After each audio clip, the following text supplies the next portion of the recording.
भारत में धर्म के वास्तविक उद्भव, उसके प्राकृतिक विकास का प्रत्यक्ष परिचय मिल सकता है। भारत ब्राह्मण या वैदिक धर्म की भूमि है। बौद्ध धर्म की यह जन्मभूमि है। पारसियों के जरथुस्त्र धर्म की यह शरण स्थली है। भारत में आप अपने आप को सर्वत्र अत्यंत प्राचीन और सुदूर भविष्य के बीच खड़ा पाएंगे। वहाँ आपको ऐसे सुअवसर भी मिलेंगे जो किसी पुरातन विश्व में ही सुलभ हो सकते हैं। आप आज किसी भी ज्वलंत समस्या को ले लीजिए, वह समस्या चाहे लोकप्रिय शिक्षा की हो या उच्च शिक्षा, चाहे संसद में प्रतिनिधित्व की बात हो अथवा कानून बनाने की बात क्यों न हो, भारत के रूप में आपको एक ऐसी प्रयोगशाला मिलेगी जैसे विश्व में अन्यत्र कहीं नहीं मिल सकती। संस्कृत भाषा के द्वारा आपको चिंतन की एक ऐसी गंभीर धारा में अवगाहन करने का अवसर मिलेगा जो अभी तक आपके लिए अज्ञात थी। मानव मस्तिष्क के चाहे किसी भी क्षेत्र को आप अपने वैशिष्ट अध्ययन का विषय क्यों न बना लें, चाहे वह भाषा का क्षेत्र हो या धर्म का, दैविक विज्ञान का हो या दर्शन का, चाहे विधि शास्त्र या कानून का हो अथवा रीति रिवाजों व परंपराओं का, प्राचीन कला का या शिल्प का हो अथवा पुरातन विज्ञान का, इनमें से प्रत्येक क्षेत्र में विचरण करने के लिए भले ही आप चाहें न चाहें, आपको भारत की शरण लेनी ही होगी। यदि आप भारत के इतिहास के किसी एक अध्ययन का भी सम्यक अध्ययन, व्याख्या, विवेचन कर लें तो आप पाएंगे कि हमारे स्कूलों और कॉलेजों में पढ़ाए जाने वाले इतिहासों के सब अध्याय मिलकर भी एक क्षण के लिए उसकी बराबरी नहीं कर सकते। मैं अभी आज के भारतीय साहित्य की चर्चा करना नहीं चाहूँगा, किंतु भारत की उस अत्यधिक प्राचीन भाषा की चर्चा करूँगा जिसका नाम है संस्कृत। अब आप पूछेंगे कि ऐतिहासिक दृष्टिकोण से संस्कृत सर्वातिशायी क्यों है। बच्चों, आपको याद होगा कि मैंने पाठ के प्रारंभ में ही कहा था कि भाषण को हम दो अंशों में बांटकर पढ़ सकते हैं। अभी तक हमने जितने भाषण को सुना वह भारत के विभिन्न संदर्भों में विशेषताओं के विषय में था, किंतु अब भाषण का यह अंश संस्कृत भाषा से जुड़ा हुआ है जिसे अब हम आगे पढ़ेंगे। संस्कृत की सबसे पहली विशेषता है इसकी प्राचीनता, क्योंकि हम जानते हैं कि ग्रीक भाषा से भी संस्कृत का काल पुराना है। ग्रीक और लैटिन भाषाएं लोगों को सदियों से ज्ञात है और निसंदेह यह भी अनुभव किया जाता रहा था कि इन दोनों भाषाओं में कुछ न कुछ साम्य अवश्य है, किंतु समस्या यह थी कि इन दोनों भाषाओं में विद्यमान समानता को व्यक्त कैसे किया जाए। कभी ऐसा होता था कि किसी ग्रीक शब्द की निर्माण प्रक्रिया में लैटिन की कुंजी मान लिया जाता था और कभी किसी लैटिन शब्द के रहस्यों को खोलने के लिए ग्रीक का सहारा लेना पड़ता था। उसके बाद गॉथिक और एंग्लो सैक्सन जैसी ट्यूटेनिक भाषाओं, पुरानी केल्टिक तथा स्लाव भाषाओं का भी अध्ययन किया जाने लगा, तो इन भाषाओं में किसी न किसी प्रकार का पारिवारिक संबंध स्वीकार करना ही पड़ा। किंतु ज्यों ही इन भाषाओं के बीच में संस्कृत आ बैठी कि तत्काल लोगों को एक सही प्रकाश और गर्मी का एहसास होने लगा और इसी से भाषाओं का पारस्परिक संबंध भी स्पष्ट हो गया। निश्चित ही संस्कृत इन सब भाषाओं की अग्रजा है। यदि आग के लिए संस्कृत का अग्नि और लैटिन का इग्निस एक ही शब्द मिल जाता है तो हम निर्भ्रांत रूप से इस निष्कर्ष पर पहुंच जाते हैं कि एक दूसरे से अविभक्त आर्यों को अग्नि का ज्ञान हो चुका था। साथ ही लिथुआनियन उग्निस और स्कॉटिक भाषा के इंग्लिश शब्द यह दर्शाते हैं कि स्लाव या ट्यूटैनिक भाषाएं भी इस शब्द से परिचित थीं। भले ही वहाँ कालांतर में अग्नि के लिए दूसरे शब्द भी क्यों न गढ़ लिए गए हों, दूसरी वस्तुओं के समान शब्द भी मर मिट जाते हैं और यह बता पाना सरल नहीं है कि कोई शब्द किसी एक भूभाग में क्यों और कैसे पनपता रहता है जबकि दूसरे क्षेत्र में वही शब्द मुरझाकर सर्वथा लुप्त हो जाता है। कल्पना कीजिए कि यदि हम यह जानना चाहें कि आर्य लोग अनेक शाखाओं में विभक्त होने से पूर्व चूहे के बारे में जानते थे या नहीं, तो हमें आर्य भाषाओं के शब्दकोश देखने होंगे। वहाँ हम पाएंगे कि संस्कृत में इसे मूसा, ग्रीक में मूस, लैटिन में मूस और पुरानी स्लावनिक में माइस और पुरानी उच्च जर्मन में मूस कहते हैं। इससे हम इस निष्कर्ष पर पहुँच सकते हैं कि उस प्राचीन युग में जिसकी काल गणना हम अपने नहीं अपितु भारत के तिथि क्रम के आधार पर ही कर सकते हैं, चूहा ज्ञात था और उसका मूस नाम भी रख दिया गया था। ताकि किसी अन्य कीट पतंग के साथ इसकी पहचान में कहीं कोई घपला ना हो जाए। इतना ही क्यों, भारत व यूनान, इटली और जर्मनी में बिखरे पड़े अवशेषों के आधार पर आर्यों की जिस मूल भाषा का ढांचा खड़ा किया गया है, वह भी उन लोगों की अत्यंत दीर्घकालीन चिंतन प्रक्रिया की ही उपलब्धि थी। अब आप ही अंदाजा लगाइए कि संस्कृत, ग्रीक और लैटिन, इन तीनों भाषाओं के एक सामान्य मूल उद्गम स्रोत तक पहुंचने के लिए हमें कितना पीछे हटना होगा। हमें उस भाषा में प्रकृति और प्रत्यय के योग से बनी हुई अस्मि, ग्रीक की एस्मी जैसी यौगिक क्रियाएं मिलती हैं। मैं हूँ जैसे भाव को व्यक्त करने के लिए भला किन्हीं दूसरी भाषाओं में अस्मि जैसा शुद्ध और उपयुक्त शब्द कहाँ मिल पाएगा। यह क्रिया तो केवल आर्य भाषाओं में ही उपलब्ध हो सकती है। एक भाषा बोलना एक माँ के दूध पीने से भी बढ़कर एकात्मकता का परिचायक है।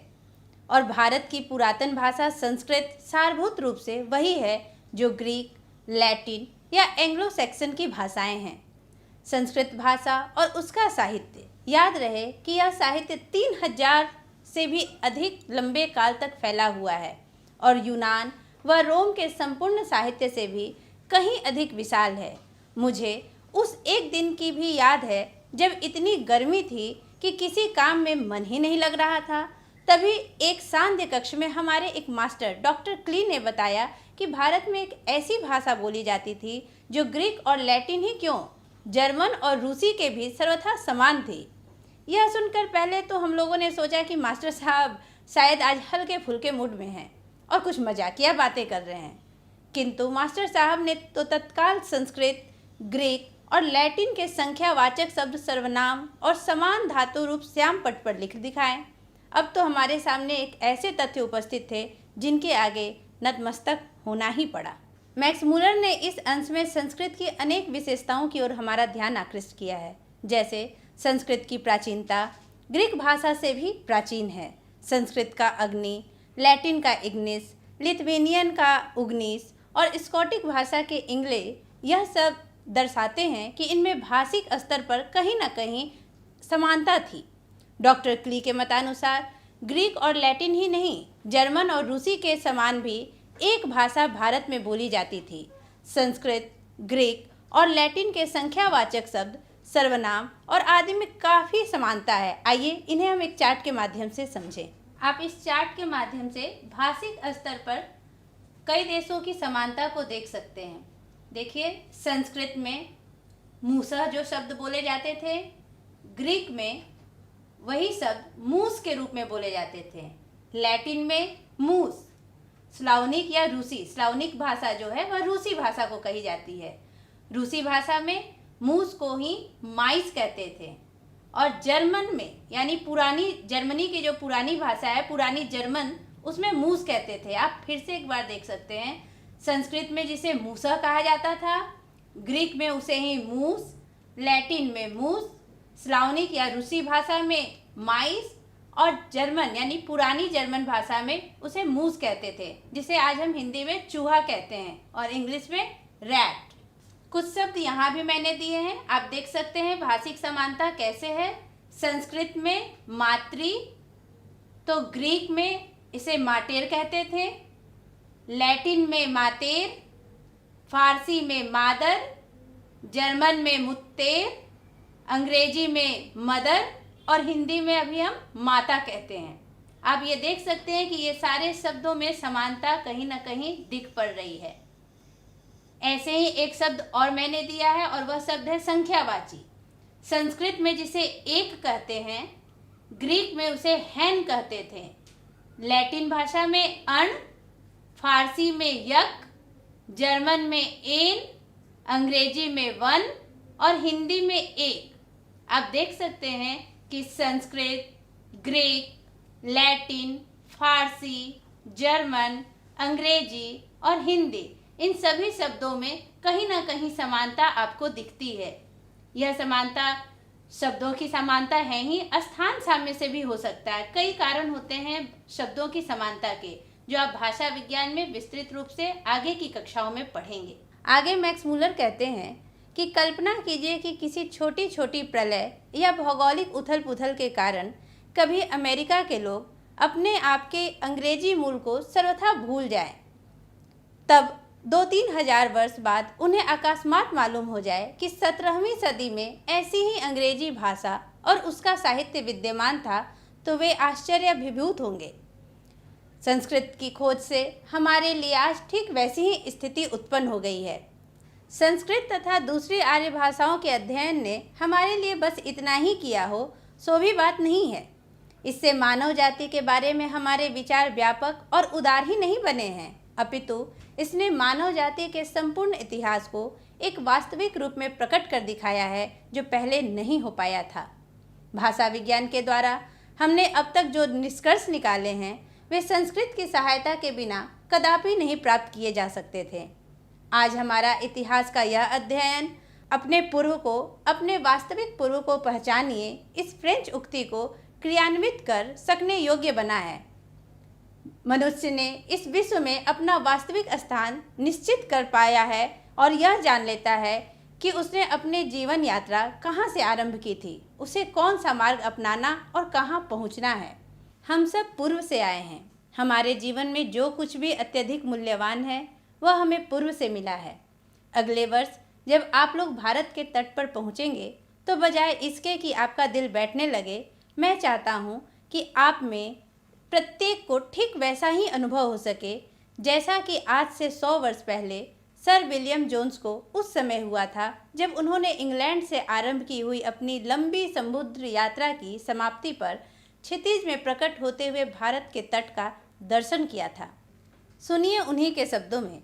जिस भारत यात्रा की ललक मेरे मन में उठ रही थी, पिछले 1783 के अगस्त में उस देश के लिए मैं समुद्र यात्रा कर रहा था कि एक दिन संध्या के समय दिन भर में देखे गए दृश्यों की जांच पड़ताल करते हुए मैंने पाया कि भारत अब ठीक हमारे सामने था।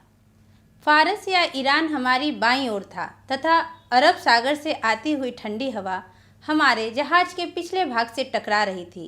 एशिया के सुविस्तीर्ण क्षेत्रों से चारों ओर से घिरी ऐसी श्रेष्ठ रंगभूमि के मध्य अपने आप को पाकर मुझे जिस आनंद का अनुभव हुआ, वह वस्तुतः अनिर्वचनीय है। एशिया की यह भूमि नानाविध ज्ञान विज्ञान की धात्री, आनंददायक ललित तथा उपयोगी कलाओं की जननी, एक से एक बढ़कर शानदार कार्यकलापों की दृश्य भूमि, मानव प्रतिभा के उत्पादन के लिए अत्यंत उर्वर क्षेत्र तथा धर्म, राज्य, सरकारों, कानून या विधि संहिता, रीति रिवाज, परंपराओं, भाषा, लोगों के रंग रूप। फारस या ईरान हमारी बाईं ओर था तथा अरब सागर से आती हुई ठंडी हवा हमारे जहाज के पिछले भाग से टकरा रही थी। एशिया के सुविस्तीर्ण क्षेत्रों से चारों ओर से घिरी ऐसी श्रेष्ठ रंगभूमि के मध्य अपने आप को पाकर मुझे जिस आनंद का अनुभव हुआ, वह वस्तुतः अनिर्वचनीय है।